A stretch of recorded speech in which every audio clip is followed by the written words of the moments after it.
Estamos iniciando este segundo tema de teología llamado Dios, es decir, vamos a tratar todo lo que se refiere a Dios. Podríamos decir que es teología literalmente, el estudio de Dios. Sabemos que Dios es un Dios trascendente, omnipotente, omnipresente, omnisciente, que tiene muchos atributos, que es trascendente, trasciende nuestra realidad hacia la eternidad y mucho más. Pero aquí vamos a tratar de sintetizar lo más imprescindible acerca de Dios, la existencia de Dios, su existencia afirmada, ¿no? Es necesario que el que se acerque a Dios crea que le hay y que es galardonador de los que le buscan, dice Hebreos 11, versículo 6. Esto significa que es podríamos decir, una condición necesaria en las Sagradas Escrituras, que el ser humano admita y crea en Dios para poder invocar su nombre, para poder ser salvado, para poder tener comunión con Él.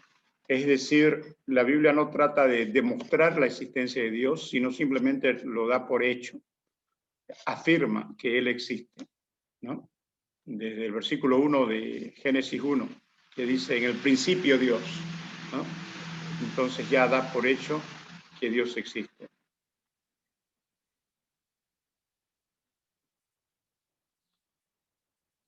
Los escritores bíblicos nos dicen que conocen a Dios y esa declaración lleva implícita la existencia de Dios.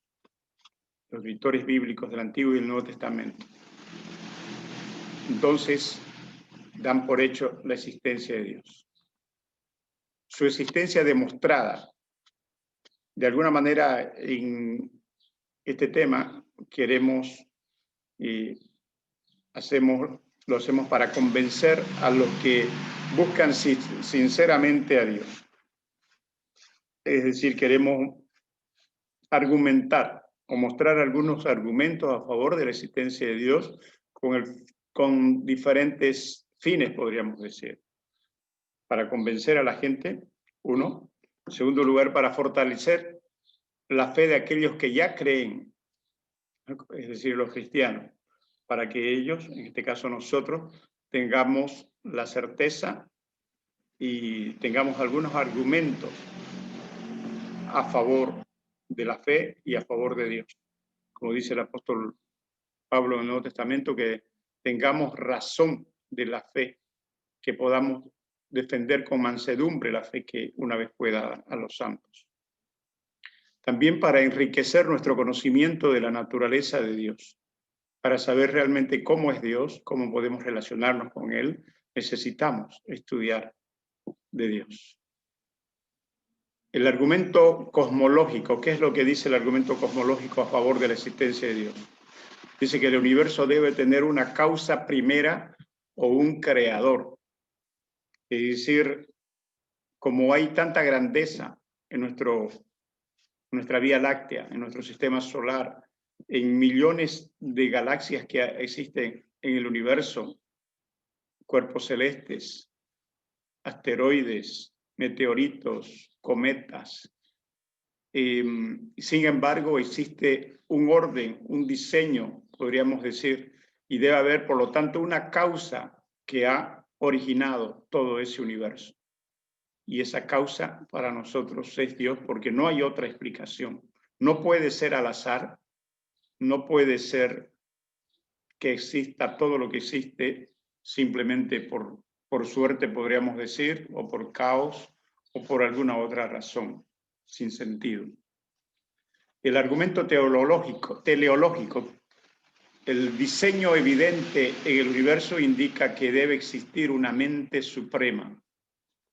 Teleos es propósito, ¿no? O objetivo, o fin. Entonces, si existe un diseño, debe haber un diseñador de ese universo, una mente suprema que ha creado el universo. Y esa mente suprema para nosotros es Dios, que ha hecho al hombre para adorarlo, para tener comunión con Él, para que le sirva, para tener eternidad también. Entonces le ha dado a cada uno de nosotros un ministerio, unos dones, una gracia, unos talentos con un propósito. Solamente tenemos que descubrir esos dones, esos talentos y cumplir nuestro propósito como seres humanos. El argumento antropológico a favor de la existencia de Dios, ¿qué dice? Que la naturaleza del hombre con sus impulsos y aspiraciones indica la existencia de un gobernante personal. Es decir, todo ser humano tiene conciencia del bien y del mal. Entonces, cuando nuestra conciencia nos acusa es porque hemos hecho algo malo que debemos enmendar. Y si no es así, seguramente nuestra conciencia no nos acusará, estaremos tranquilos con nuestra conciencia, indica que estamos yendo por el bien. Entonces, hay un argumento interno en el ser humano, ya que los animales no tienen esta percepción del bien y del mal. Ellos actúan instintivamente, muerden, matan, sobreviven, entonces se multiplican por instinto, pero nosotros tenemos conciencia del bien y el mal, por lo tanto, somos hechos en realidad de imagen y semejanza de Dios, por eso es que tenemos esa percepción del bien y del mal. El argumento basado en la historia, ¿qué es lo que dice? Dice que Dios maneja la historia, ¿no? La historia del ser humano, de las naciones y aún de los individuos, porque Él es soberano. Por ejemplo, en el libro de Daniel dice de que Él nos hizo, Él pone reyes y saca reyes, y Él gobierna sobre las naciones, ¿verdad?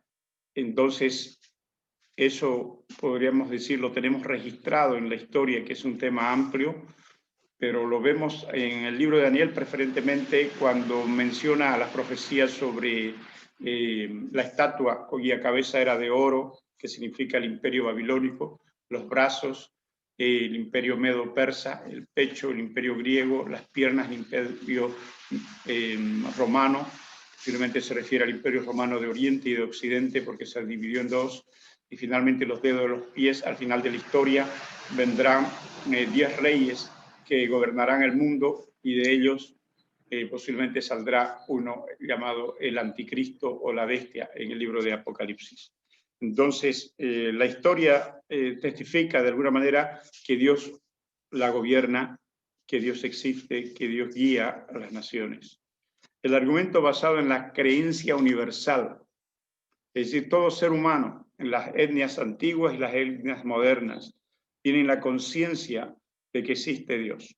A veces lo adoran en un árbol, en un cerro, lo adoran en un animal, en su ignorancia, o se adora a sí mismo el hombre en un acto de egolatría. Pero la cuestión es que tenemos conciencia de Dios porque somos hechos a imagen y semejanza de Él. Pero también existe su existencia negada, es decir, el ateísmo, la gente que niega la existencia de Dios y que muchas veces en situaciones difíciles, ellos tienen que invocar el nombre de Dios, tienen que orar, ¿verdad? Reconocer su pequeñez. Pero a veces hay corrientes ideológicas ateas, podríamos decir, en el mundo, como el marxismo, el comunismo, que niegan teóricamente la existencia de Dios, pero no pueden sustituir a nada, porque tratan de sustituirlo por el Estado, ¿verdad? Donde el Estado asume, podríamos decir, un rol omnipotente sobre todas las personas de una determinada nación, pero tiene múltiples fallas, podríamos decir, acarrea a la pobreza, a la desolación, a la desesperanza, no le da gozo, no le da alegría, no transforma al ser humano. Sin embargo, Dios sí es un Dios personal que toca, llega, transforma, salva, sana, restaura, edifica, multiplica, hace proezas, ¿verdad? Ese es el Dios que tenemos. Muy bien. En los próximos temas seguiremos hablando en la segunda parte de este segundo tema de Dios. Seguiremos profundizando esto. Dios lo bendiga.